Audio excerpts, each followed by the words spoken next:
על הכינוס החשוב הזה, וזה באמת, אני יכול לומר ככה, בסוג של נחת, עושה נחת, כי כשהקמתי את השדולה לצבא מקצועי לפני 5 שנים, חשבו עליי כעל הזוי, אין סיכוי, אין מצב, זה לא יקרה, אתה במדינת ישראל, אתוס הביטחון הוא האתוס המכונן של המדינה, לא יקרה, חבל על הזמן, אתה מביא את זמנך.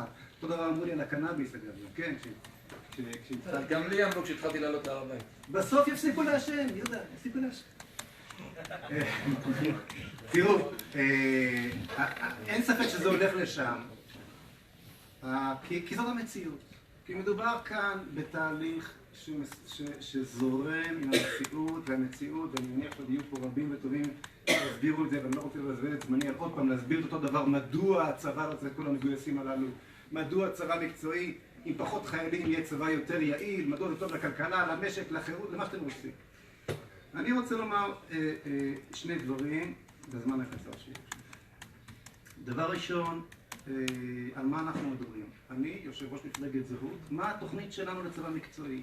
בקיצור ולעניין, אנחנו מדברים על חיול לזמן קצר של כל ברי הגיוס במדינת ישראל, אימון קצר, או רעי 2 או משהו כגון זה של שבועות בודדים במהלך חופשות הקיץ, או מה שלא יהיה, כל מגזר על פי כל תנאיו המוקפדים ביותר, ושחרור. אחרי השחרור, מתוך מי שרוצה להתנדב בצבא המקצועי, הצבא יגייס את מי שהוא צריך וייתן לו 4 דברים. ייתן לו את הציוד הכי טוב, את האימון הכי טוב, משכורת אמיתית ולימודים אקדמיים, ומעל הכל מעמד חברתי גבוה. האמינו לי שאם היום יש כמדומני 5 מועמדים לכל מקום בגולני, תארו לעצמכם כמה מועמדים לכל מקום בגולני יהיו לצבא הזה.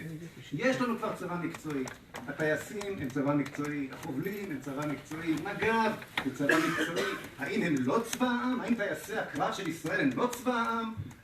אז לאט לכם מי שחושש מנושא הצבא העם. אני רוצה לגעת בנקודה אחת ולקפוץ ישר מהעניין הטכני של דעתי הוא, על אף שעוד יהיו פה חולקים על העניין, לדעתי אנחנו כבר מעבר לזה. כי גם רוב הצבא בשפת הגוף שלו מסכים והולך על הכיוון הזה של התמקצעות יותר ויותר. שורש המחלוקת, רבותיי, הוא לא ביטחוני.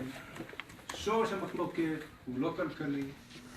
שורש המחלוקת נוגע באמת, כשאני שכנעתי ועשיתי רבות כדי לנסות לשכנע בעניין הזה, נוגע לחשש של הציבור הרחב מאובדן מדורת השבט, וצה"ל הוא עדיין מדורת השבט, הייתי אומר, הגיוס לצה"ל הוא הבר מצווה של הישראליות, כן?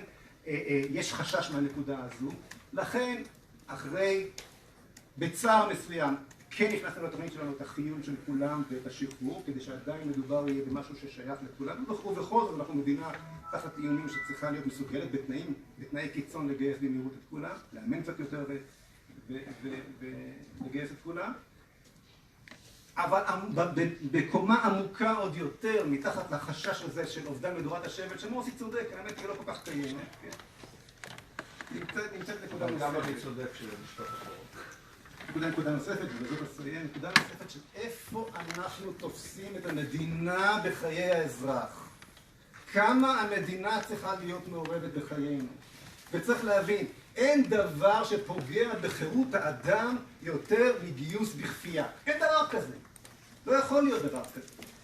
וכל מי שמבין שאנחנו רוצים, אנחנו אוהבים את המדינה, אנחנו נאמנים לארצנו, אני אישית נאמן לכל ארצנו, אבל אנחנו רוצים את המדינה כמה שיותר קטנה, כמה שיותר עוסקת במה שהיא אמורה לעסוק, וכמה שפחות בחיינו האישיים, אם יש לנו את היכולת, ויש לנו את היכולת, לוותר על הגיוס בכפייה, בוודאי שאנחנו צריכים לעשות. תודה רבה, חבר הכנסת.